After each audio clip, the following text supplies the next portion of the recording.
대통령 박근혜. Les chiboles. C'est le mot coréen désignant les puissants conglomérats familiaux.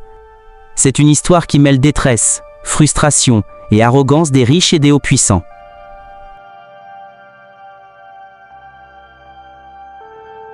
Un opérateur du service d'urgence en Corée du Sud reçoit un appel désespéré d'un enfant à bord d'un ferry. Le navire effectuait un trajet de routine vers l'île de Jeju, une destination touristique prisée, transportant 476 passagers, dont la majorité étaient des élèves en voyage scolaire. L'opérateur demande à l'enfant de passer le téléphone au capitaine. Si le ferry est en train de couler, pourquoi aucun adulte n'a-t-il encore appelé à l'aide? Tous les passagers ne réalisent pas immédiatement la gravité de la situation. Lorsque le bateau commence à s'incliner, certains enfants crient de joie, croyant vivre une attraction de parc d'amusement. Mais très vite, le drame devient évident, et la panique s'installe. Peu après, le navire de 6800 tonnes sombre.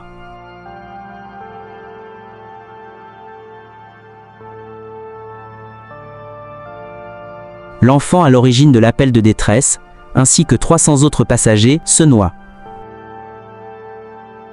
La nation est sous le choc. Comment cela a-t-il pu se produire, et surtout qui doit être tenu responsable? Dans un premier temps, l'équipage est accusé d'incompétence et de lâcheté. Alors que le ferry coulait, le capitaine aurait ordonné aux passagers condamnés de rester dans leur cabine, puis il s'est enfui avec plusieurs membres d'équipage, laissant les enfants livrés à eux-mêmes.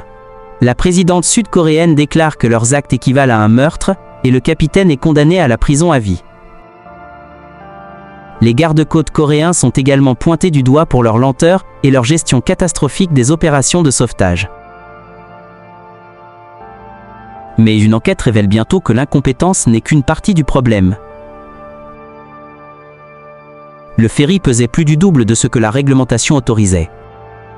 Il avait été illégalement modifié pour transporter davantage de cargaisons. La population est révoltée d'apprendre que le profit avait été privilégié au détriment de la sécurité. En Corée du Sud, déterminer la responsabilité des entreprises est souvent difficile. Les conglomérats familiaux ou chiboles contrôlent de vastes réseaux de filiales et de sociétés interconnectées. Leur structure complexe masque souvent qui détient réellement le pouvoir. Certaines familles accumulent tant de richesses qu'elles semblent intouchables, échappant régulièrement à la justice tout en continuant à accroître leur fortune et leur influence. Et voici leurs histoires.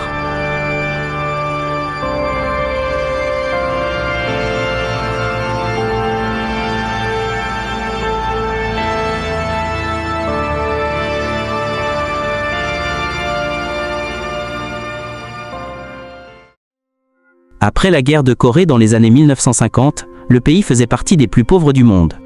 Aujourd'hui, il est la 14e économie mondiale. Cette ascension fulgurante est due en grande partie à une économie tournée vers l'exportation et à la domination des chiboles, ces grands conglomérats détenus et dirigés par des dynasties familiales.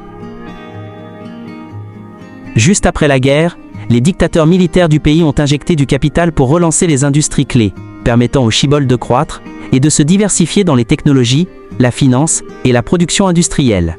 En quelques décennies, ces groupes ont transformé la Corée du Sud en une puissance industrielle mondiale, surnommée le miracle du fleuve Han.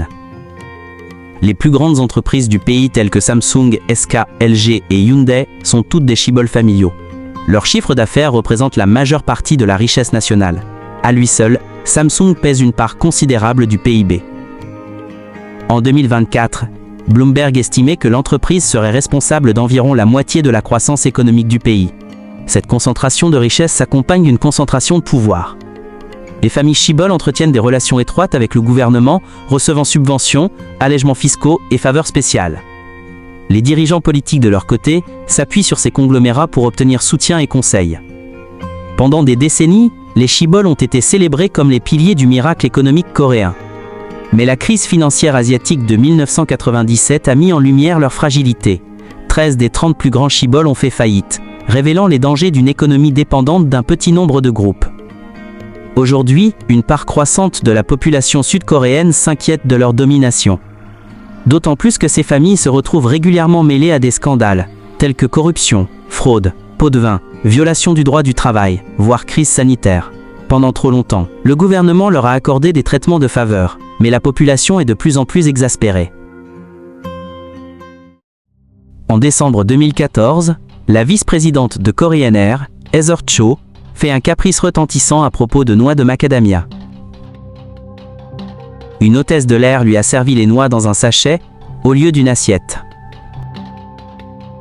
Furieuse, Cho l'a humilié et a fait venir le chef de cabine pour le forcer à s'agenouiller et demander pardon, puis a ordonné au pilote de retourner à la porte d'embarquement afin de le renvoyer sur le champ. Pour un étranger, l'incident peut sembler anecdotique ou ridicule. Mais en Corée du Sud, il a symbolisé l'arrogance et le sentiment d'impunité des familles Shibol. La colère populaire s'est propagée sur les réseaux sociaux et dans les rues. Korean Air tente d'abord de minimiser l'affaire, affirmant que Cho supervisait simplement le service à bord et avait donc agi dans le cadre de ses fonctions. Mais le public n'est pas dupe. Les Coréens en avaient déjà assez de la dynastie Cho et de ses frasques. Le frère de Heather avait déjà été accusé d'avoir agressé une femme âgée, leur père avait été condamné pour fraude fiscale, et Heather elle-même avait été critiquée pour avoir donné naissance à ses jumeaux aux États-Unis, afin de les soustraire au service militaire obligatoire. Finalement, elle s'excuse publiquement et démissionne. Condamnée pour abus de pouvoir et violation de la sécurité aérienne, elle encourait jusqu'à 15 ans de prison mais n'a purgé que 5 mois après une réduction de peine. L'influence des Shibol s'étend profondément dans les sphères politiques, jusqu'au plus haut niveau de l'État. Lors de l'élection présidentielle sud-coréenne de 2012, un débat central portait sur la manière de limiter le pouvoir de ces familles. C'est finalement Park Geun-hye qui devient la première femme présidente du pays. Dès son arrivée au pouvoir, beaucoup craignent que rien ne change. Son père Park Chung-hee était le chef militaire ayant pris le pouvoir par un coup d'État en 1961. Il est souvent considéré comme l'architecte du système des Shibol. Park Geun-hye, alors âgé de 22 ans, avait d'ailleurs assumé le rôle de première dame de substitution après l'assassinat de sa mère par un agent nord-coréen. Ses admirateurs voient en son père le visionnaire à l'origine du miracle du fleuve Han. Parmi ses opposants figurait Moon Jae-in, avocat des droits de l'homme et militant démocrate, qui devint son principal rival lors de cette élection. En 2012, la fille de l'ex-dictateur mène une campagne axée sur la coopération avec les grandes entreprises, prônant la réforme plutôt que la punition. Elle affirme que les Shibol, malgré leurs excès, peuvent être réformés pour servir le bien commun. Mais quelques années plus tard, survient une tragédie qui bouleversera tout. Le naufrage du ferry Sewol.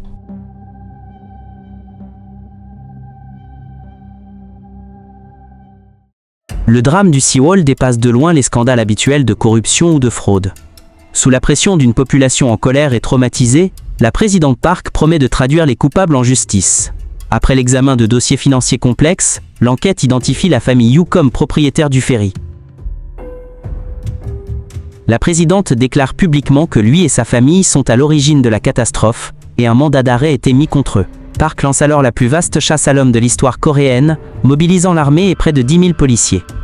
Yoo mène une vie recluse, apparaissant rarement en public. Surnommé le millionnaire sans visage, il disparaît complètement après le drame.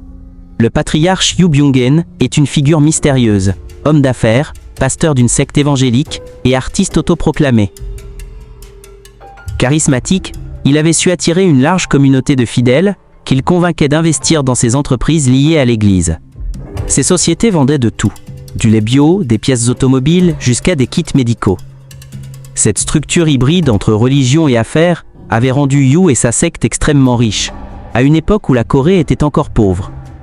Alors que l'État réservait ses aides financières à quelques familles privilégiées, Yoo avait contourné ce système grâce aux dons religieux, finançant ainsi la croissance de ses entreprises. Dans les années 1980, son réseau commercial était déjà perçu comme un mini Shibol. Mais la prospérité s'accompagne bientôt d'un scandale. En 1987, 32 membres présumés de son église sont retrouvés ligotés, bâillonnés et morts dans le grenier d'une usine près de Séoul. Les autorités concluent à un meurtre-suicide collectif. Les victimes, lourdement endettées, auraient été acculées par des pressions financières. L'enquête révèle que de l'argent de ses fidèles avait transité vers Yoo, mais faute de preuves, il échappe à une inculpation pour homicide. En revanche, les tribunaux prouvent qu'il utilisait les biens et l'argent de ses fidèles pour enrichir son empire. En 1992, il est condamné pour fraude et incarcéré. À sa sortie de prison, Yoo cherche à redorer son image. Il se passionne pour la photographie de nature, expose ses œuvres sous le pseudonyme d'Ahae et paye même des musées prestigieux comme le Louvre pour y afficher ses clichés. Ce vernis artistique sert surtout à détourner l'attention des médias. Parallèlement, il continue à investir dans divers secteurs, notamment le transport maritime. L'une de ces sociétés, bénéficiaire de millions de dollars, est précisément celle qui possédait et exploitait le ferry Seawall. 2 mois après le naufrage, la police fait une descente dans sa propriété. Des centaines de membres de la secte s'y opposent farouchement, érigeant des barricades et brandissant une immense banderole. Des hélicoptères survolent la zone, tandis que les affrontements éclatent. Malgré tout, les autorités ne trouvent rien. Yu s'était en réalité caché dans une cachette secrète à 300 km de là, dans sa maison de vacances. 18 jours plus tard, un fermier découvre un cadavre en décomposition dans un verger. Le corps vêtu de vêtements italiens coûteux, gît face contre ciel entouré de bouteilles d'alcool de riz, d'huile de foie de requin et d'un livre écrit par Yu. Après des semaines d'analyse, les autorités confirment qu'il s'agit bien de lui, sans toutefois déterminer la cause exacte de la mort.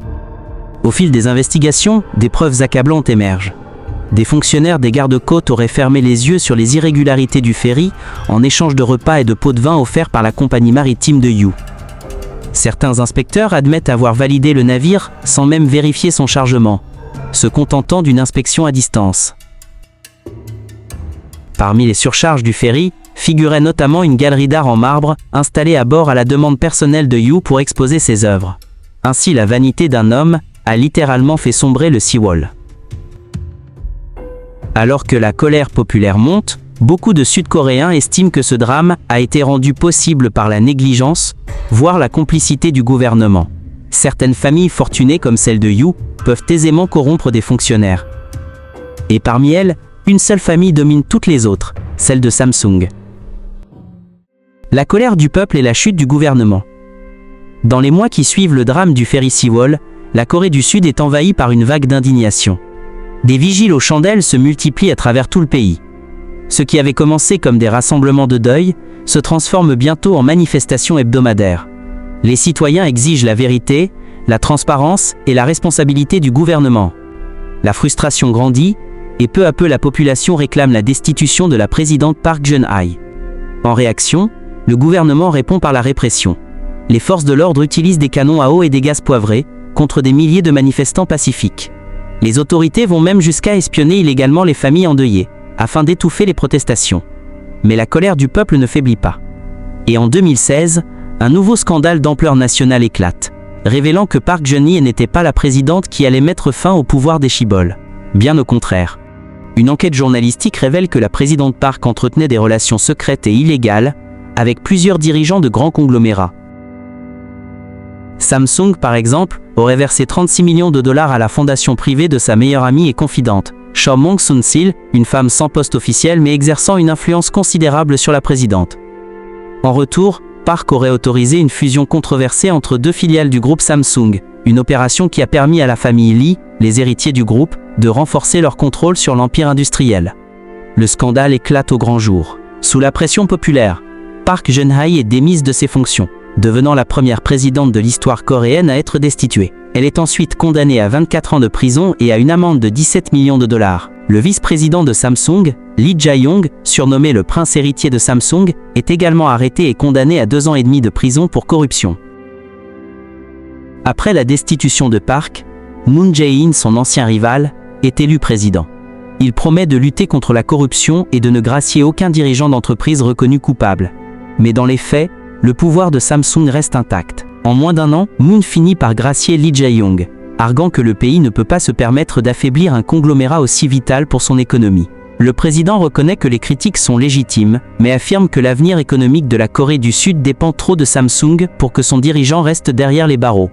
Lee Jae-yong devient ainsi pratiquement intouchable. Cette logique n'est pas nouvelle. Dans les années 1990 déjà, une enquête menée en 2022 révèle que 70% des Sud-Coréens approuvaient malgré tout la grâce accordée à Lee Jae-yong, par peur d'une crise économique si Samsung venait à souffrir. Pour beaucoup, si Samsung se porte bien, alors la Corée se porte bien. Aujourd'hui, Lee Jae-yong est devenu le PDG de Samsung Electronics et reste l'homme le plus riche du pays. Avant même la fin de son mandat, le président Moon finit par accorder une autre grâce, cette fois à Park Geun-hye. Elle sort de prison après avoir purgé seulement 5 ans de sa peine.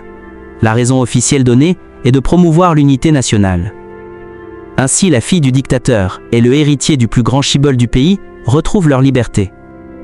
Tandis que des centaines de familles, encore marquées par le naufrage du Seawall, continuent d'attendre justice. Malgré les scandales, les shibboleths conservent une immense popularité dans certains milieux. Ils offrent les meilleurs salaires, des conditions de travail prestigieuses et des carrières enviées. Chaque année, plus de 200 000 Sud-Coréens postulent chez Samsung.